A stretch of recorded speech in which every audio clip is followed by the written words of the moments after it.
Okay, without further ado, let me pull Matt on. Are you there? Let's see. Oh, there he is. Hey, buddy. Hey, how you doing? Hey, not bad at all. I just want to congratulate you on the new channel. I've been loving the Jameson content in particular. It's fantastic. Thank you so much, Matt. It really means a lot. I kind of, was sort of like I'm someone who like read Jameson in grad school and didn't read Jameson for a lot of years, and then dipping toes back in that water, especially in a contemporary context, has just been very exciting. Have you been a Jameson guy historically? Yeah, absolutely. Like, he was foundational to my postmodern conservatism stuff. But Yeah. Oh, funny story. A buddy of mine and I were hanging out in Toronto last week for a conference, and we smoked a joint, and it was just like, do you know any like bread tubers who are worth listening to? I'm like, oh, there's Michael, you know what I mean? And the first thing that came up was your stuff on postmodernism. And at the end of it, he was like, man, that's some pretty trippy stuff. I was like, I told you, right? It's a little informative, a little fun. And you don't know what's real at the end of anything any longer, right? See, that's the point, right? That's the point. Some people, for whatever reasons, don't love it. But I'm glad that you have been supportive of it, and I really appreciate that. Well, let me know this. I'm just out of curiosity here. What's going on with you teaching wise? Is the semester over for you? Are you getting to relax a little bit? Are you teaching over the summer? Yeah, I've had about 2-ish months off, more or less. I'm teaching one more summer class, but it's full time actually. It's like several days a week at U Michigan up until August, and then I'm moving to Atlanta and Spelman on August 20th. So big changes. Is that like a full? Not to get too personal. Are you all moving to Atlanta? Yeah. No, it's a tenure track job. Which oh my god, I didn't know this, Matt. Let's everyone congratulate Matt in the chat. That's huge, dude. Amazing.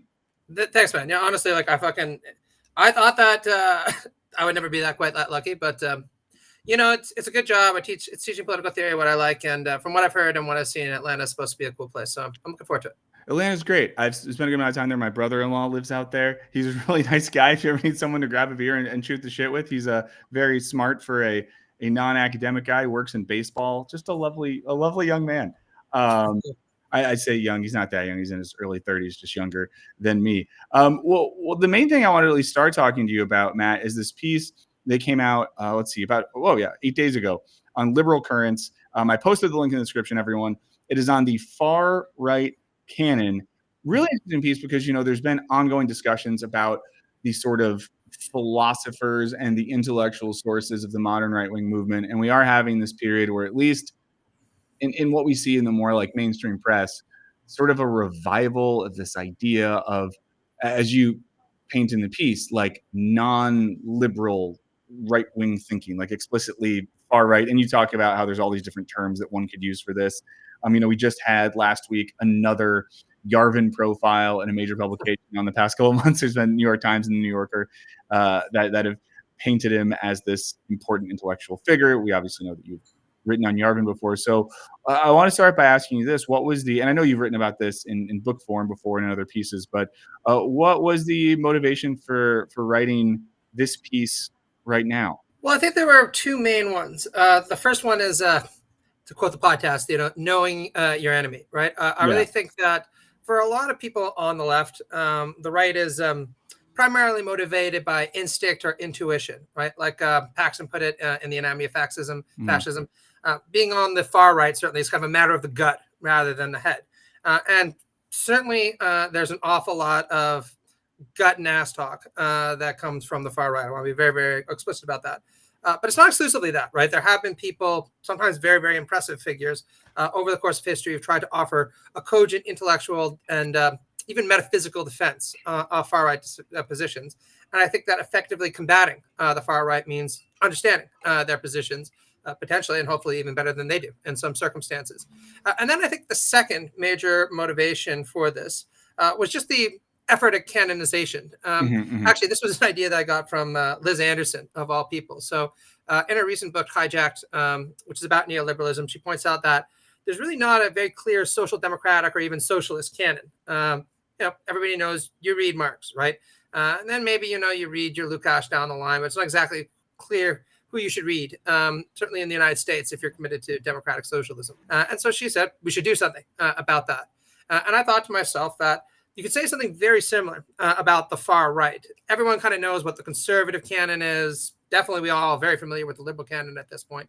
But who's are the kind of weirdos that are inspiring people like Yarvin, Bap, et cetera, et cetera. A lot less familiar with that. So I thought, hey, why not take a crack at it? No, that's great. And I do think the move to take it seriously, because I think there's a huge temptation, like you said, to kind of write some of this stuff off as goofy shit. And I think especially, in the wake of the last Yarvin piece, especially, that paints him as quite an annoying goofball, it leads to one kind of laughing this stuff off. But importantly, as you note, there are people who take this stuff seriously, and I was, some of the figures you talk about in this piece, I had never read or heard of before. One theme that comes up, and I'm curious if you could talk more about this, because I think this is something a lot of folks might not think about as part of the far right, is mystification. Oh, yeah. And like mystification and the level of abstraction you see there. So can you say a little bit about what that means in a general sense, and why you see, or why there is that tendency towards mystification in the far right canon? I'll be a little bit narcissistic and talk a little bit about my most recent book on liberal socialism, right? So a lot of people were really perturbed that I wrote about that, being like, the fuck do these things go together? And one of my responses has always been, if you read a lot of right-wing thinkers, they'll always point out that there's this deep elective affinity between liberalism and socialism. Now, obviously, you get this in the kind of J.D. Vance, Marjorie Taylor Greene form, where, everyone to the left of Ronald Reagan is, Marxist, liberal, you get the idea. But intelligent thinkers, including many that I mentioned in this piece, like Nietze and Heidegger, have also intimated this connection as well. There's good reason for this, right? It's because many on the far right are extremely critical of what we might call the advent of modernity, right? Enlightenment values, if you want to put it really quickly. Yeah. Basically this idea that we should be committed to building societies, committed to liberty for all, equality for all, solidarity for all. And aligned with that is, certainly the deepest thinkers have intuited this, a broader metaphysical commitment to scientific rationalism of one sort or another, right? And this comes in a bajillion different flavors, as you know, right? Socialists and liberals, not to mention scientists, do not speak in one voice. But they're all, broadly speaking, certainly from the far right's perspective, committed to this outlook. And there's this real sense on the far right that what this has led to is the disenchantment of the world, the collapse of all meaningful values, and associated with the collapse of all meaningful values, the collapse of the kind of order stability that comes from the right people being at top, right? The correct hierarchies being in place, which this kind of leveling materialist impulse invariably destroys. And so everyone that I talk about in this piece and elsewhere is committed in some way, shape, or form to turning back the tide of egalitarian modernity and returning or replacing it with a much more hierarchical worldview that is going to celebrate that they consider to be more rarefied kinds of value systems. Although, as I point out, much like liberalism and socialism do not speak with liberals and socialists do not speak with one voice. So too, the far right is a pretty diverse and frankly a pretty weird place. So. Well, yeah, and it's such a good and clear explanation. I think one thing you bring up in the piece that might surprise some folks is there's a level of mystification and quasi-theological thinking in that tendency that is not all Christian, or is not even mostly Christian. Oh, no. And I think many would assume, not naively, but sort of who haven't dug into this literature, that some of the mystical tendencies of the far right would probably just be various Christian-y things, but they are not. So can you maybe say a little bit of that as well, the split between the canon that you are describing and maybe a more Christian-influenced conservative Enlightenment thought? Sure. Why don't I talk about two thinkers as examples of this? We'll go with Destra Nichze, since I'm guessing that people are watching the channel, they probably know who Nietze is, so there's a bit of familiarity there, right? Yeah. Destra adopted this very right-wing understanding of Christianity, and and I know that there are left-wing versions of Christianity that one can also stress, right? So I don't want to be totalizing in that respect. But from his perspective, what Christianity, certainly in a kind of right Catholic sense, offered was a hierarchical view of the world and indeed of nature.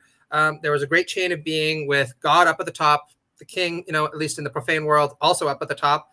And then much like archangels and man and then beasts all serve God, so too in the social world do peasants and lords and knights serve the king. And ideally, the king would also serve the Pope, right? God's representative on earth. And Destra is extremely critical of Enlightenment philosophy, which calls a fundamentally destructive force for undermining what he calls these dogmas and these prejudices. Now, very interestingly, he quite rarely will try to offer an explicit philosophical defense of the values that he himself takes to be, or really insists to be, true, right?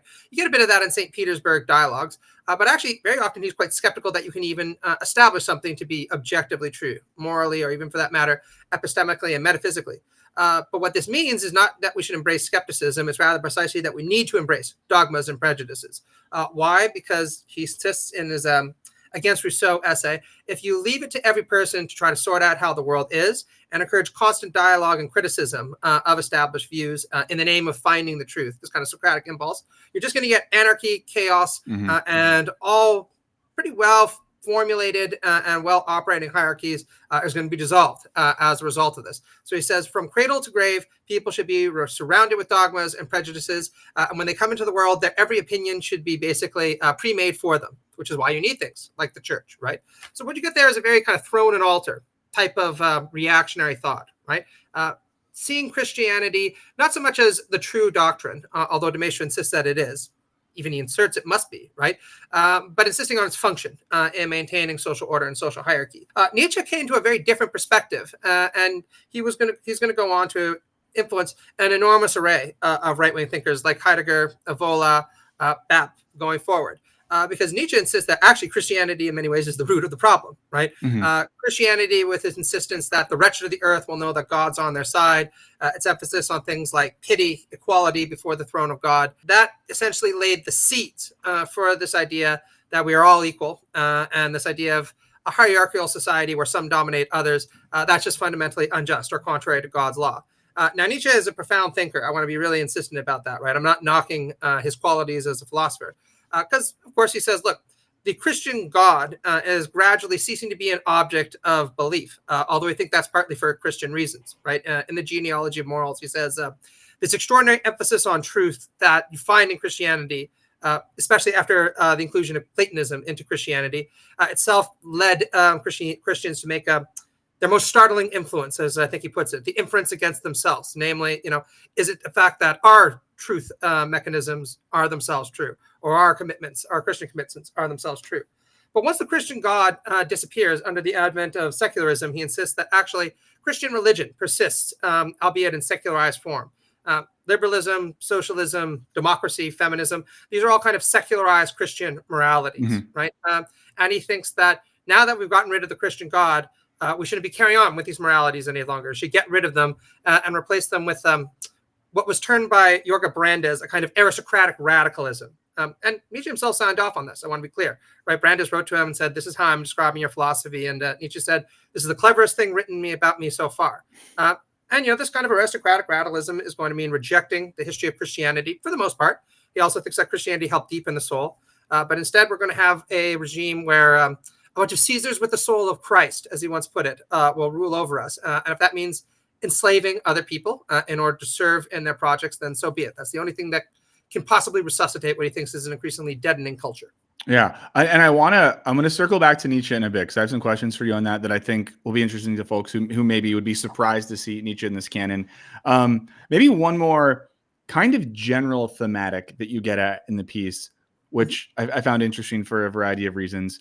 And here, okay, so I think this is a quote of, I might say it's right, is it Ronald Boehner? Ronald Boehner, yeah. Boehner. So you quote him saying, when talking about people like Destra Nichze and Heidegger, that their deepest objection to liberalism as a way of life is its deliberately non-heroic or anti-heroic attitude to life. It's banalization of the problem of human existence. And I do think that's one of those things that, even if you're unfamiliar with this canon, that you do see more and more of in the popular political discourse, an obsession with heroism. It's another point at which, and we were kind of just talking about this, that kind of splits from a certain type of more traditional Christian thing. The one thing I do find surprising is some of the contemporary far-right figures still do tend to like Christianity, or if not, like people like Yarvin will talk about Tolkien a lot and Lord of the Rings stuff, both of which are narratives like Tolkien, like Christianity, that emphasize self-sacrificing heroism, and heroism being an act of self-sacrifice and not climbing the hierarchy for oneself. So, I mean, how important do you see the heroism aspect, or the desire? I'll maybe frame it this way. How important is the narrative of heroism and this idea that the adherents to these philosophies can see themselves as heroes? Like, how big of a part of that is it for you? Or did you see that in all this? Oh, I think it's enormously important, right? I mean, you don't need to take my word for it. Just go on Twitter. Or don't, that's probably a better suggestion. Yeah, I would say I'm going to say this. Listen to Matt, guys. Don't worry about Twitter right now. Just listen to what Matt says for right now. Exactly, right. And just check out all the anons about pictures of Roman heroes or saints or warriors and crusaders, and I'll give you a good sense of what they're going for. I mean, Biener is a close friend and he's a brilliant guy, which is why I include that quote wherever I can. Yeah, what he's getting at in the book, if you read further, though, is just the sense that liberalism and socialism and democracy, for that matter, lack this category of transcendence, right? They don't encourage people to aspire towards any great projects beyond the gratification of our hedonic needs. To quote Heidegger from Introduction to Metaphysics, he used to say, look, liberalism and socialism, capitalism and communism, they're metaphysically the same, right? Fundamentally, when you boil it down, what they're concerned with is technical problems about how best to build and distribute refrigerators. That's really all the debate, according to him, comes down to. And he says, what a venal, boring, mechanistic way of looking about things that appeals to the most base kind of human instincts, right? What they're all looking for is, again, a kind of thickness in human life that they just don't think liberalism or socialism can offer. Now, I often rebut against this by saying, by quoting Charles Taylor, the great left Catholic philosopher and social democrat, that I can't actually think of a much more heroic project than trying to bring about a just society where everyone's free development becomes a condition for the free development of everyone else, right? But those aren't the kind of heroic projects that they're all that interested in. What they're interested in are much more narrow kinds of heroic projects, from my perspective, right? That center around personal aggrandizement, right? Think about somebody like Bronze Age Pervert, right? With this idea of almost being a pirate sailing the world, domineering over the bugmen. Or something like what you see with Yarvin, this idea that these ingenious tech bros should be given enormous amounts of agency in order to make the world a better place and to build the future that most of us aren't capable of even envisioning. And by contrast, as he put it in his essay on being Tolkien-pilled, he says, the masses by and large suck, right? Why should they have any kind of control? All they are really interested, again, is how to build and distribute better refrigerators because they like refrigerators. So put the guy in charge, give them refrigerators, and then he can go do something that's far more impressive. But as long as we have democracy, that's going to be impossible. So you see intimations of this yearning for transcendence, greatness, hierarchy, right? Because again, this idea of heroism invariably distinguishes between people, pervasive throughout the entire tradition. Yeah, and then it seems like the flip side of that then is both a desire for that heroism, but a self-identification as a victim, or sort of a present victimization that is the starting point for a road to a future heroism. So, I mean, again, I think for folks who have read the piece, you've seen some of this, but if you haven't yet, I'd be curious to hear you talk about this. And also, everyone, you still read the piece and read all of Matt's work. He writes so much. And he's so clear, and we really appreciate it. But of course, maybe say a little bit about the pathology of victimization you notice across this canon as well. Sure. Well, I'm not the only one to point this out. A lot of leftists have pointed out that there's something ironic in the fact that the people who rail the most against suicidal empathy and victim culture, et cetera, also happen to be some of the most fragile, whiny people in the entire world, right? Just look at Jordan Peterson, or for that matter, look at Elon Musk for that for that point, right? And this can seem paradoxical, and in some ways it is. And boy, oh boy, is it annoying, right? When you deal with these people, it's like, just fucking grow a spine, man. But the reason for it is, I think, very clearly articulated by Wendy Brown in her book, In the Ruins of Neoliberalism, in a deep section on Nietze. I think she's just probably the best living political theorist, certainly the best living leftist political theorist right now.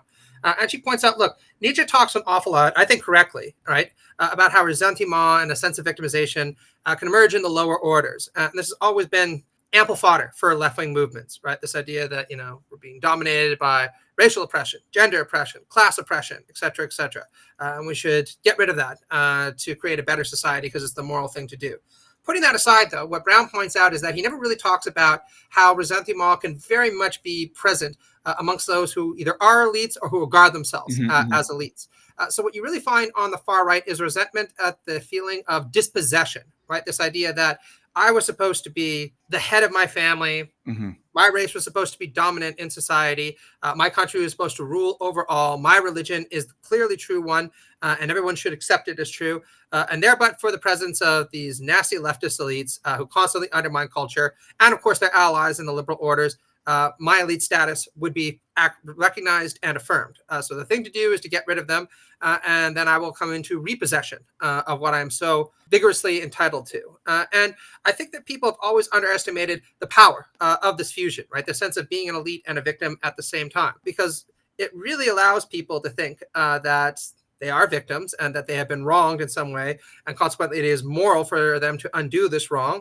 But it also gives them the satisfaction of thinking, to put it bluntly, that I am better than you, right? Yeah, and it seems like there's this kind of a tension then, or just a shift between thinking collectively about humanity and society and thinking individually, because I kind of don't want to name names, but I might in a second. But there's a few folks I know from the academic world who, back in the day when I was still a student, were kind of left-wing Marxist figures whose work was largely defined by thinking of subjectivity as a collective endeavor, of thinking of politics as something that affects all of us, and thinking about political subjectivity as this group thing, who then, when they have their right-wing turn, there's often this hard shift towards individuality, in particular, their individuality, and even more in particular, how their individuality has somehow been victimized or not taken seriously enough by some form of collective. So there is that like path of psychologization I've seen in people. I mean, one person I kind of think of here when I say that, I'll just be honest, is like, do you know Nina Power? Oh yeah. Yeah. Someone who, I will say, in our former in-person interactions was only incredibly nice and supportive to me, was helpful to my work as a grad student, but who went from this sort of, French theory-laden materialist, pseudo-Marxist communist to something of a right-leaning individualist in their work, and it seems to follow that sort of path. Call it the Nick Land trajectory. Yes, very much the Nick Land trajectory right there. So it's interesting to see some of that. I guess another thing that comes up in your piece, you talk about, I think I'm saying his name wrong every time I say it. Is it Maestra? Joseph de Maistre. Joseph Maestra.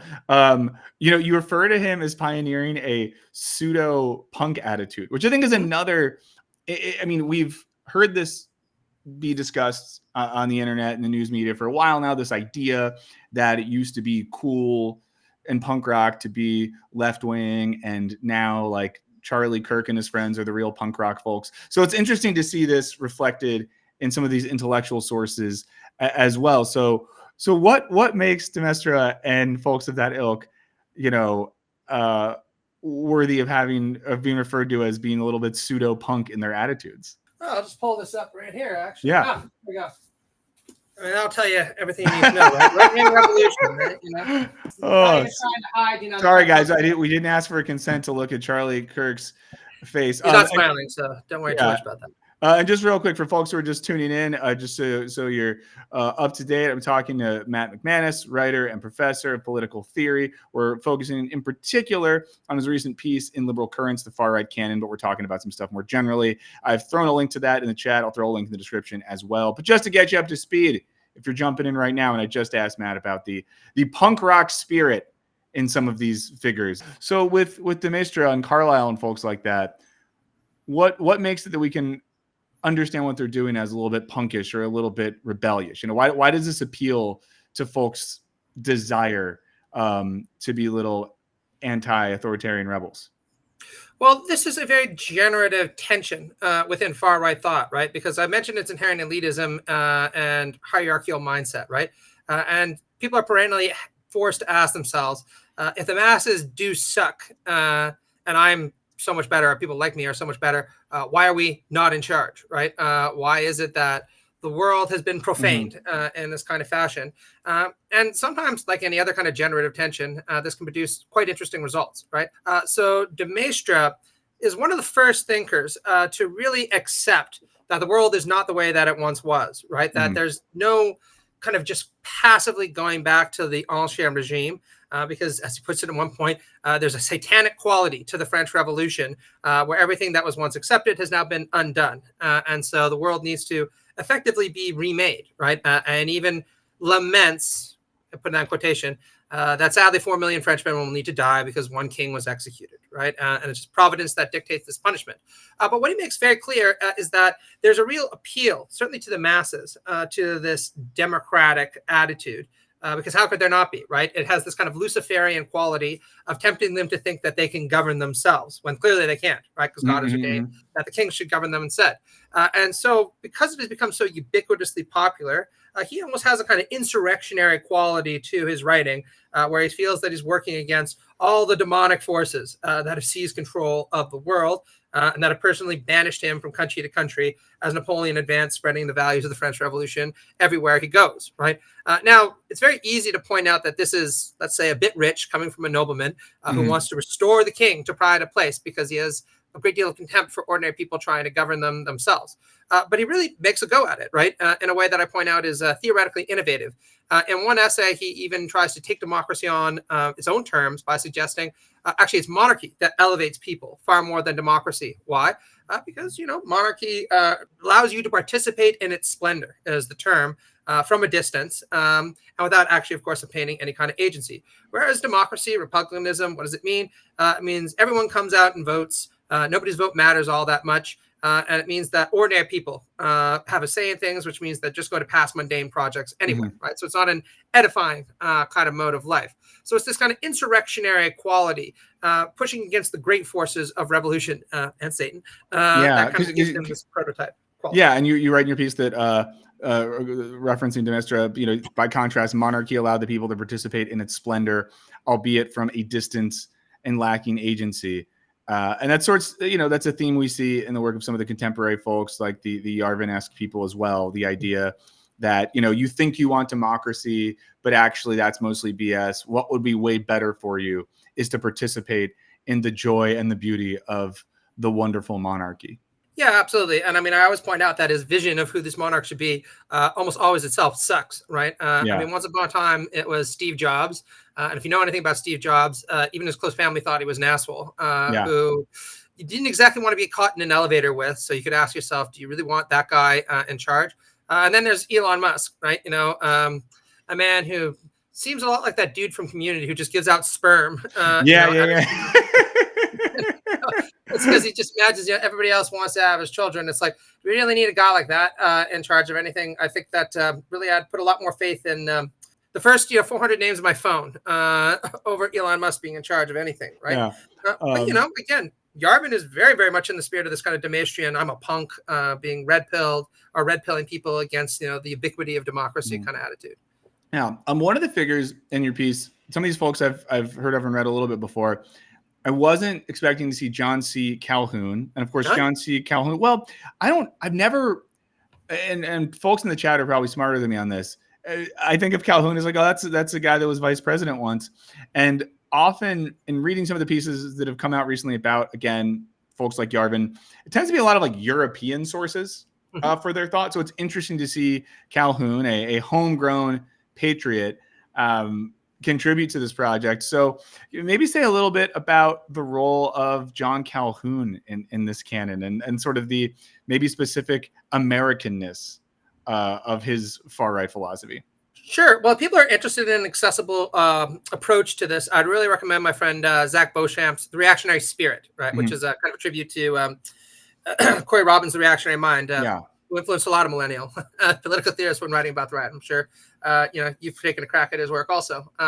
But what he points out is that there's long been this expectation that America was a country free of aristocracy, right? So it would never give in to the temptations of authoritarianism, monarchism, that kind of stuff. And what Zach points out is that's just not true, right? There has long been an aristocracy in the United States, in many ways quite a vicious aristocracy, and that was, of course, the Southern plantocracy, right? Which was extremely overt about the fact that it felt more European in its sensibilities than the crude, vulgar materialist up north, right? Much more beholden to the values of chivalry, etc. You even saw that in the early aesthetics of the KKK, right? The Knights of the Ku Klux Klan. And Calhoun really embodied this aristocratic spirit, but he gave it a distinctive American twist. And I want to point out, again, he was a political theorist and constitutional theorist of considerable stature in his time, right? So what he points out in his disquisition of government is that the founders of the American Republic were actually wrong, or at least wrong-headed, to insist that all people are equal or created equal. He says fundamentally, actually, people are basically unequal. They're unequal from birth, and they become more unequal throughout life. And he says, given maximal liberty, actually inequalities are going to express themselves more vehemently than equalities. Why? Because extremely capable people are going to form, to use the kind of Jeffersonian term, a natural aristocracy, whereas very unequal or swinish people are going to wind up cleaning toilets, and that's where they belong, right? There's nothing you can really do about that. What makes him quite vicious, even compared to, say, Jefferson and some of this talk on natural aristocracy, is he also thought that some people following Aristotle were just so clearly intended for slavery that there was no reason to even grant them freedom to allow them to participate in this socially mobile society. And of course, he's thinking of blacks, right?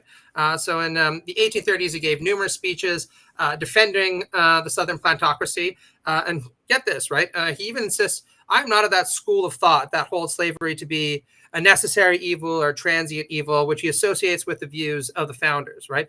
He says, I view it as a positive good, right? Oh, boy. Unembarrassed in defending slavery. And in fact, he says, if we are willing, and he's talking about the South, to countenance criticism and condemnation of our peculiar institution, then we ourselves are no better than slaves, right? So get the richness of that, right?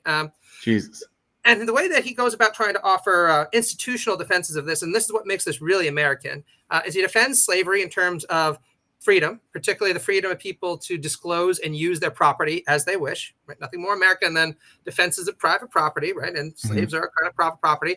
And he also appeals to localism and statism and anti-majoritarianism, where he says, look, a numerical majority such as exists in the United States might tempt itself to this idea that it can tyrannize a vulnerable minority, in this case, slaveholders, but they can't, right? Because the makeup of our Constitution is such that we allow states an enormous amount of leeway to make decisions for how they are governed. And so a numerical majority made up mostly of Northerners has no right under any circumstances to undo the South's peculiar institution and, of course, turn Southern aristocrats into slaves, as he sees it, right? It's a very clever argument in the sense that it picks up on a lot of American motifs, freedom, property, protection of the minority against the majority, in order to defend what is ultimately, I think, one of the most morally indefensible systems to have ever graced God's green earth. Yeah, and then do you see the Calhoun influence, or is Calhoun someone that contemporary folks write about or speak about in a positive way? Oh, absolutely, right. Like neo-Calhounianism, as it's sometimes called, has its stamp all over the right today, particularly this insistence that freedom means a kind of domination, right? Because freedom for the wolf should not mean freedom for the sheep, right? And also this insistence that localism should be respected, at least when it abets conservative causes, right? Think about Ron DeSantis and the Don't Say Gay bills, right? Don't Say Gay essentially amounts to, or is justified by appealing to very Calhounian sounding reasoning. Basically, if the people of Florida want to discriminate against gays, that freedom is more important than the right of gays not to be discriminated against. And that's pretty much what Calhoun would always insist upon, right? The right of Southerners to practice their peculiar culture and protect their private property is more important than freeing those who don't want to be freed or shouldn't be freed, at the very least. And my response to that is almost always very articulate to say, fuck you, right? That's what you think, right? Why don't we actually go ask the slaves or the LGBTQ people what they think about that? Yeah. It's a very self-serving but very tempting argument for those who have such a disposition. Thank you for that. Let's talk about Nietze just for a second. I'm pulling up a part of your article on screen right now that has a long Nietze quote. It starts with the poisonous doctrine, equal rights for all, has been propagated as a Christian principle out of the secret nooks and crannies of bad instant Christianity, has waged a deadly war upon all feelings of reverence and distance between man and man, which is to say, upon the first prerequisite to every step upwards, to every development of civilization. I mean, I think the Nietze inclusion is interesting because there's, at least in certain academic and philosophical circles, it felt like there was a long project of like resuscitating Nietzsche as a at least left adjacent thinker, or sort of as a thinker that existed in concert with early existentialism. And, whether it's people like Gilles Deleuze writing about Nietzsche and stuff like that. I think a lot of folks who think of themselves as more leftist or progressive, even in particular ways, maybe have thought about Nietzsche as one of their guys. And you talk about both Nietzsche and Heidegger. Heidegger, everyone knows, Nazi adjacent. No one's surprised to see that.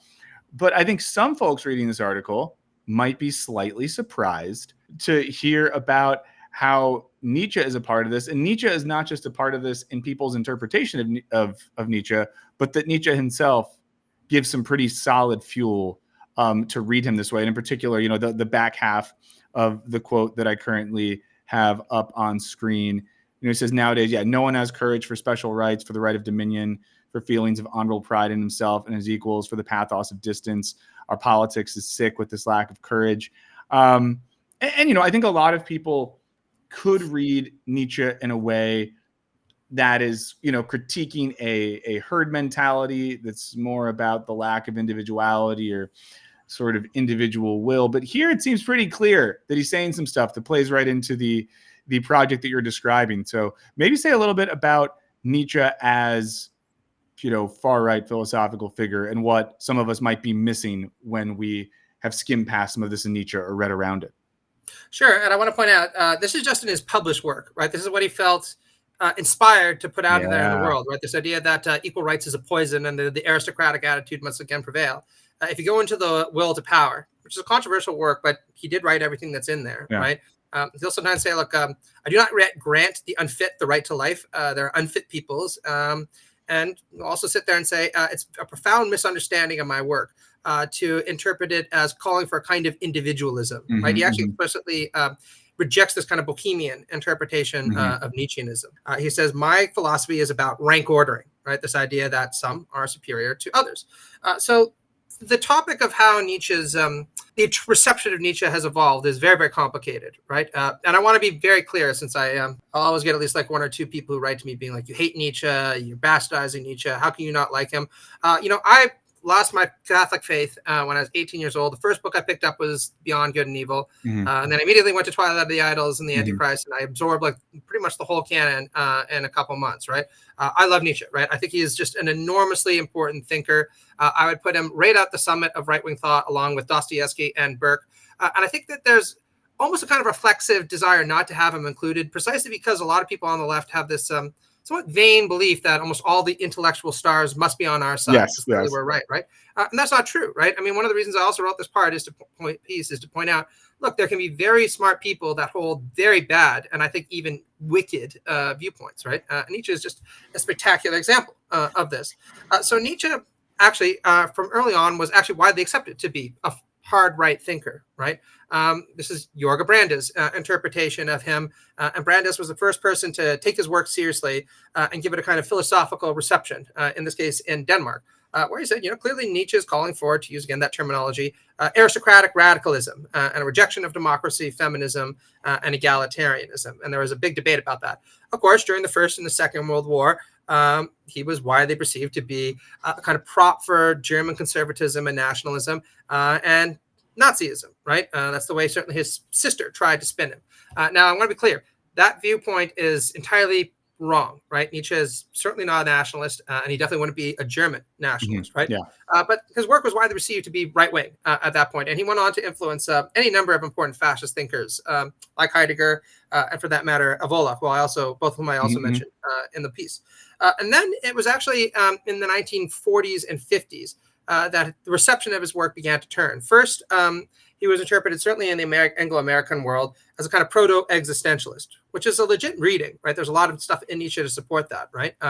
Walter Kaufmann was probably the most foundational figure in English to kind of push that reading in his book on Nietzsche, reading him essentially as a psychologist, existentialist, and the Antichrist, as the title went. And, on this reading, Nietzsche doesn't even really have a politics, right? He's a deep existential psychologist and philosopher who can teach you a little bit about how to relate to the biggest problems of existence. But Kaufmann just basically downplays all the political stuff in Nietzsche. And then, as you mentioned, things underwent a further turn in the 60s and the 70s when new translations of Nietzsche reached places like France, and Foucault, Deleuze, and many others kind of picked up his work and kind of read him as a proto-Bohemian critic of liberalism. And I want to point out, this is the kind of tradition of reading Nietzsche that I was brought up in, when I was in undergrad back forever, right? It's like, oh, basically it goes from Nietzsche to Foucault, right? And that's how you read him. And it's only been recently when people have become attentive to the fact that a lot of people on the far and hard right really like him, that we've gone back and kind of reevaluated this. Now, most of the current readings emphasize that Nietzsche is not a Nazi, and I want to emphasize that he's not, right? He would have had nothing but contempt for the NSDAP as a kind of plebeian vulgarization of certain strands of his thinking. But just because he's not a Nazi does not mean he is not a far right thinker. And a lot of work has been done on this by people like Lacerda, Tutz, Bull, Biener, right? Who I mentioned before. I think it's probably the correct interpretation, right? Nietzsche is calling for an aristocratic kind of society. And if you don't believe me, by all means, go read Twilight of the Idols, or go read The Gay Science, where he's actually critical of German conservatives, like Otto von Bismarck. Not because they're conservatives, but because he says you're giving too much power to the socialists and to the workers. You should be educating them to be slaves rather than being even mildly active citizens in this new German empire. And you really have to ask yourself how right-wing someone is when they look at Otto von fucking Bismarck, the German empire, and say, whoa, this is basically like some woke shit here, right? We really need to be a lot firmer on making sure that the ordinary swinish multitude don't have a say in what's going on. Yeah. Well, thanks for that. And yeah, I just knew people would be reading that, and some might think like, whoa, Nietzsche, a part of that. God, I'm not gonna. There's a few other things that I highlighted from the article that I really liked, but maybe something that we could talk about a little bit here then, I guess, is how you see this project convincing or encroaching or competing with, liberalism in its most broad sense. Because I think a lot of folks who we see leaning that way politically now are folks that we maybe would have thought as subjects of the neoliberal or neoconservative project, more broadly construed, who, while they might have differing views on certain issues, still had a foot in the world of liberalism or a toe in the world of the Enlightenment project. And I guess we've kind of gotten at some of this, but how do you see that shift happening? Like, where are those points at which this project and intellectual tendency is pulling folks away from liberalism? Sure. Well, this is a really complicated question, right? I pointed out a really good book that people can check out if they're interested. One of the few that does try to canalize the far right, by Cedric, right? Key Thinkers of the Radical Right for Oxford University Press. And he just gives up on defining the radical right by saying they're too weird. Everyone has different views on things. Some are hyper-Christian, even radically Christian or radically Islamic. And others just completely have nothing but contempt for religion, right? But he says, what unites them is this commitment to hierarchical impulses and the belief that society has become too egalitarian and too prone to allowing the vulgar or the herd to have a say, which has led to the decline or the decay of these transcendent value systems. And the reason I emphasize this is it's not easy to cordon off ideologies when they get out there in the wild and say that these kinds of ideological instincts are immune to being pushed in a far right direction. Just to give one example, I wrote a piece 2 weeks ago on Sam Francis, right? Some of you might know Samuel Francis is the author of Leviathan and Its Enemies, one of the most important works of white nationalist thought in the United States. And he was very influenced by Gramsci and Marx, right? Basically said this idea of racial equality is a kind of hegemony that has been operative in our society for a long time. It plays into all these liberal impulses that liberals can't resist. And so what we need to do is engage in counter-hegemonic agitation with the hope of resuscitating these kinds of white nationalist impulses. And middle American radicals, as he calls them, are going to be, our vehicle for instantiating this kind of changes. So if fucking Marxism and Gramscianism cannot be turned or put to far right purposes, then I'd submit that nothing can. Now, this relates back to your point about neoliberalism, right? Quinn Slobodian has written a really good book on this recently, where he talks about what's sometimes called the liberal and libertarian or neoliberal to right wing or hard right pipeline, right? And he says, look, obviously there are neoliberals who genuinely were liberal in their inclinations. And I would point out that somebody like Hayek, Slobodian might disagree with this, probably falls into that paradigm, right? Where he wrote an essay, Why I'm Not a Conservative, said everyone should be entitled to equality before the law. a marginal welfare state is acceptable or compatible with liberalism. And this idea that there are recognizably superior peoples in society is something we should look upon with a great deal of skepticism. Although Hayek, of course, was comfortable with things like dictatorship, etc. But on the other hand, you have people like, let's just use two examples, Ludwig von Mises or Murray Rothbard. Those are the two I'll give.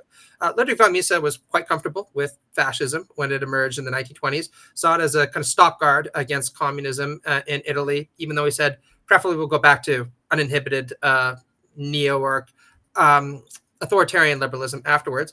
And he also had nothing but contempt for basically non-whites, right? Saying all the power in the world cannot make a non-white person white. And, there's something that's kind of gross about living next to non-whites.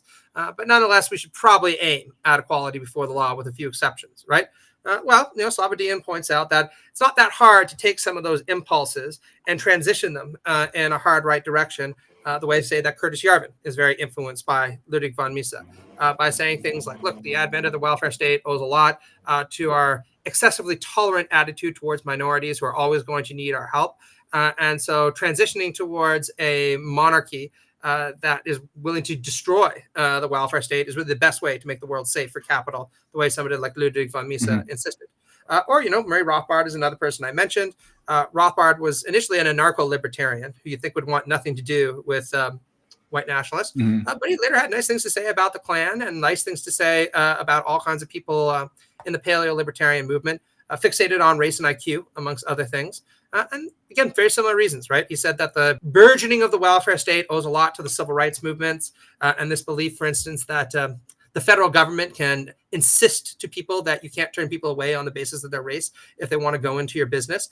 And we should be doing everything that we can to push against that. And if that means being hostile to democracy because too many people like civil rights, then so be it, right?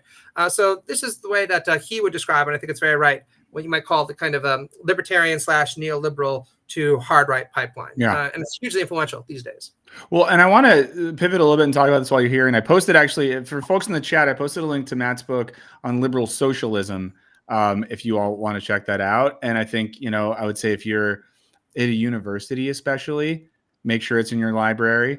Or just request it at your normal library. Academic books can be a little bit expensive, but just request them. Or you can just email me and I will quietly, I might send you something. Let's just put it that way, right? There might all be hypothetical, allegedly, parody law, all those sorts of things. But so how does what we're talking about right now, or where is, I guess, the overlap with that project, or maybe to put this in much, much, much, much broader terms, it seems like your argument in some ways in the political theory of liberal socialism is that there is, well, I'll say this and correct me if I'm wrong. In one sense, a lot of what we're talking about right now is the rejection of liberalism in terms of, or for the sake of this far right philosophy we've outlined in a bunch of different ways. On the other hand, we know that there is a left-wing rejection of liberalism, and everyone, we talk about that, folks know that exists, but it seems like a lot of this project is holding on to some core tenets of liberalism and yet still arguing that there is a coherence between liberalism as a broad political ideology and socialism as a political and economic system. So maybe say a little bit about that for folks who haven't, and if you haven't read the full book too, I think there's a couple shorter pieces from the book. Maybe there's one in Jacobin, if I'm remembering correctly, or a couple pieces people could check out where you talk about this. I just giving people homework. You just Google liberal socialism and put my name next to it, then but yeah, maybe a lot of pieces that repeat each other. So by all means, choose one. But for folks who haven't seen that of your work yet, I think I'd be curious just to hear about that a little bit, because I think folks will find it interesting and in some ways maybe counterintuitive. Sure. Well, I mean, a big part of the inspiration for writing that book, and thank you for bringing it up. Right. Yeah. I'm still being told by my editor that I need to market, so this helps. And a big part of it was, again, reading a lot of right-wing philosophers. Right. I've read so many of them. And eventually it occurred to me that the most profound right-wing thinkers, Dostoevsky, Heidegger, Nietzsche, were onto something when they pointed out that there was this deep elective affinity between liberalism and socialism. Now, I myself was skeptical of this for a long time, precisely because as somebody who had spent a lot of time reading critical theory and reading Foucault and reading Marx, I thought, how can that possibly be? But there is a lot of truth to this idea that liberalism and socialism share a deep genetic affinity to one another as mature Enlightenment doctrines that are committed in broad strokes to this idea that a freer, more equal society characterized by solidarity amongst people is better than a hierarchical or authoritarian society where there are some people who are considered recognizable superiors who are elevated above others. That's Hayek's term again. And what I just tried to do in this book was not to crudely suggest that liberalism becomes socialism or socialism becomes liberalism, because there are different versions of liberalism and socialism out there. But instead to suggest, look, there is this strand of very interesting and very prestigious thinkers who did insist, actually, that not only could liberalism and socialism be brought together, but in fact, they complemented one another in profound ways. And again, these aren't marginal figures. Just to give two examples, John Stuart Mill, who is probably the most important liberal thinker of the 19th century, expressly identified as a socialist near the mature phase of his life when he was writing books like On Liberty. And he said, look, socialists are just the more far-sighted successors than liberals.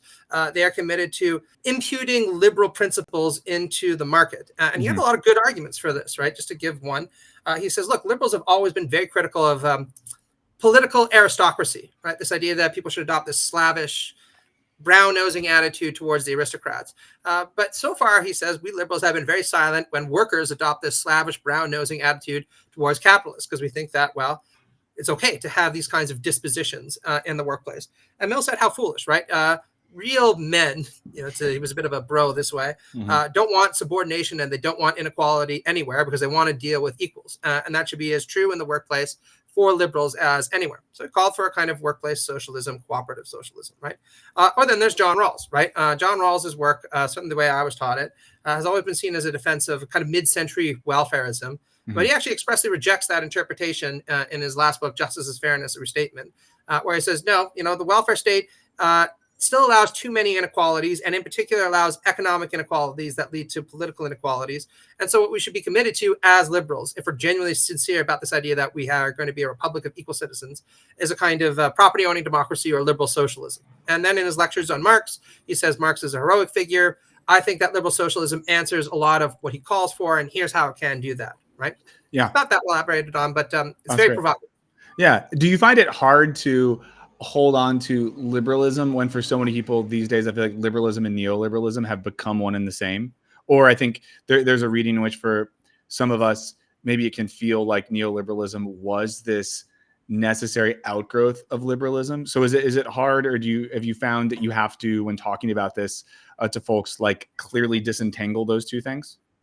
Yes, it is very hard. I mean, quite frankly, every time Hillary Clinton speaks, Chuck Schumer speaks, I kind of sit there and I'm just like, just throw my book away. It's all worthless, right? Trying to go back to, expropriating the expropriators, all that kind of shit, right? So yes, I think that liberals, especially those who are stamped by neoliberalism, are the best possible argument that you could make against my claims, right? And I want to stress, what I'm talking about is a kind of theoretical tradition that has been retrieved. It's not a defense of actually existing liberal socialism. And to be very clear too, you're talking about liberalism, not an economic system. That's right. Liberalism as is it fair to say, like, broadly construed an Enlightenment set of principles about human equality, existence, and reason? That's exactly it. My friend Ben Burgess refers to it as philosophical liberalism. Right now, needless to say, many liberals have argued that supporting liberalism necessarily entails supporting capitalism. Von Mises even said that these are basically synonymous, right? If you're a liberal, then you support private ownership of the means of production, right? And many Marxists would agree with that, right? That liberalism is kind of the ideological justification given with a gloss put atop of the capitalist mode of production, with all the pros and cons that come from that. But I point out that many liberals actually took a very different view. Mill and Rawls just being two examples, or you can look at the others in the book. Some of them actually said, no, in fact, socialism is the only way that we can possibly truly instantiate liberal principles. And again, I don't defend my own argument for this position in the book. I hope to do so in a future work. But I really think that they were on to something, right? I do think that if you believe that liberty for all is an important principle, for example, then you shouldn't be content with a system where bosses get to tell you when you go to the bathroom, when you're supposed to arrive at work, what clothes you're going to wear, who you're going to communicate with, and all the rest of that crap. Right. And you definitely shouldn't be putting up with Karens who are yelling at you over the price of lettuce the way that I did as a cashier for years, year in and year out. Right. So I think that there's a natural extension of liberalism that can be made into the workplace and into the economy. And my hope would be to just inspire people to think more carefully about how that could be done using the theoretical resources available. That's great. And I think that's something I've, in reading your work on that subject, I found really challenging in a good way, because I think that it is kind of easily, like we talked about before, to associate liberalism with neoliberalism, with capitalism, and sort of create this big bucket where all the stuff in the bucket is bad, and all of our intellectual resources have to like follow the genetic lineage, directly back to Marx or something like that. So I think the work you're doing there is important. I would say for folks who maybe are like me and have somehow had that sort of everything is in the one big bad bucket view, it's really worth considering, because sometimes we can, to use cliche, throw the baby out with the bathwater in these discussions. Yeah, absolutely. Right. I mean, look, very simply, the way that I talk to my fellow leftists about this is I'll ask them, look, I understand that you hate liberalism, and, I've had my knocks with it also. Let's put it this way. But do you really think that freedom of speech isn't really important? Do you think that that the vote is not important? Do you think that freedom of assembly and freedom of religion is not important? And their usual response to that is, well, obviously those things are extremely important. If anything, our democratic, socialist, communist utopia is better going to protect those than actually existing neoliberalism. And I happen to agree with that. But my rejoinder would be, well, that goes to show you that there probably is something to these liberal ideas that is worth defending. And my hope would be, if people read the book, that they'd realize that, to use your expression, throwing the baby out with the bathwater is a bad idea, especially in an era of right-wing populism, where many people don't even want to defend those basic liberal liberties any longer. Yeah, amazing. Well, let me ask you this, and before we let you go, what do you like working on these days? Because I think you're one of the most, at least from an external perspective, profoundly productive academics and writers. Anyone, if you just Google Matt in terms of both academic papers, academic books, and articles on websites that you can read for free, lots of stuff. The nice thing about a lot of your work is it's easy to see the through lines of the project you're building and relate ideas to each other. So what is the next thing that you've been kind of researching, writing, and thinking about? Sure. Well, we have an essay collection, Flowers from Marx, that's coming out, where I defend a kind of humanist interpretation of Marx, and some of my interlocutors defend a kind of scientific approach to Marx. I think there's not a lot to learn from both approaches. And then myself and Dr. Ben Burgess are editing a collection on G.A. Cohen's work. For those who don't know him, great analytical Marxist, also a fan of Rawls. So there's a symmetry there. And I wrote some of the introduction, and I have an essay in there on how liberal socialists could respond to analytical Marxists. And I have another big book that I'm hoping, I'm writing the proposal up, and I'm going to pitch it soon. So stay tuned. Hopefully I'll announce that sooner rather than later. Amazing. And I'm excited to, I think next week, talk to you, or in 2 weeks, next week, talk to you and Ben about Marx. I believe it's next week. Don't quote me on that. Yeah, it's sometime soon. I'm very excited to talk to you guys about that. And then again, congrats on the gig. And anyone, if you're in the Atlanta area, buy Matt a beer and say, congrats for getting a tenure track job. For those of you who don't know, academia is tough. Getting a job is really tough, even if you're really good. So that's amazing. And it makes me, like in the background, this entire conversation, I've been filled with a sort of joy for you, knowing how awesome that must feel. So well-deserved. Congrats. And I'm excited. We'll be talking again soon. Yeah, me too, buddy. It's great talking to you all the time. And I just want to say one last time, I'm really happy that you fell on your feet, right? Wisecrack was cool, but I've been loving your new channel. So keep it up. You'll always have at least a listener and a promoter in me. Matt, thank you so much. Matt's the best. And folks, read the stuff. I've linked all his work. We'll add some more stuff there. Luke, I'm excited to be there as well. Great. And obviously, guys, follow Matt everywhere. All the social medias. Like I said before you came on, I think you're just a very good follow in terms of someone who engages with online discourse with a level of intellectual honesty. So follow Matt everywhere. The only place I don't want you to follow Matt is like home. Don't follow him to his car if you see him in the world. None of that. But digitally, follow the hell out of him. Thanks. Okay. All right. Take care, guys. And solidarity to everyone. Hell yeah. See you, Matt. Everyone, that was our friend, Matt McManus. Now, starting a tenure track gig. I think he said it's Spellman. I feel bad that I immediately forgot. But that's amazing stuff. Everyone, do check out again. I'm going to post the link one more time. It'll be in the description after the fact of his article on the Far Right Canon. Matt is on Blue Sky and Twitter and all those sorts of things as himself, just as Matt McManus. I think it's like Matt Paul Prof. I'll at least put his Blue Sky profile in the chat. You know what I'm not going to do? We're not going to do. How did I not follow Matt on Blue Sky? That's weird. That's not true. That's not true that I didn't follow Matt. Blue Sky fucked me. Blue Sky fucked me.